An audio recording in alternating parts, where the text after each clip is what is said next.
হ্যাঁ আরে আমাদের পুষ্পেন্দু স্যার, আরে আমাদের বন্ধুর মতো লোক তো, অসুবিধা কিছু নেই তো। পুষ্পেন্দু স্যার কিন্তু ডিউটিতে একটু স্ট্রিক্ট আছে। ঠিক থাকে, আরে যে কিচ্ছু হবে না স্যারকে, আরে স্যার আমার পরিচিত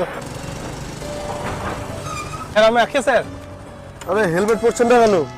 স্যার হেলমেট আজকে আনতে ভুলে গেছি স্যার। আগে আমি আপনাকে চিনি, তার মানে তো এটা না যে আপনাকে ছেড়ে দেবো, তাই কি না?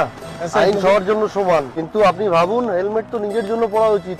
এটা এই রাস্তায়, ব্যস্ত রাস্তায় বিভিন্ন বড় বড় গুড ভেহিকেল যাচ্ছে, বিপদ তো বলে আসবে না। হ্যাঁ স্যার, ঠিক স্যার। তখন কি হবে কাল কিসনে দেখা। তোমার তো বাড়িতে ফ্যামিলি আছে, তাই না? হ্যাঁ স্যার। বাড়িতে যখন ফ্যামিলি আছে, প্রত্যেকে ওয়েট করে আছে তোমার জন্য। আমি কিন্তু বিনা হেলমেটে তোমাকে যেতে দেবো না। আমার কাছে হেলমেট আছে, তুমি নিয়ে যাও। এ ভাই, আমার হেলমেটটা একটা আছে, দিয়ে যাও দেখি। Thank you sir, thank you sir. Thank you. হ্যাঁ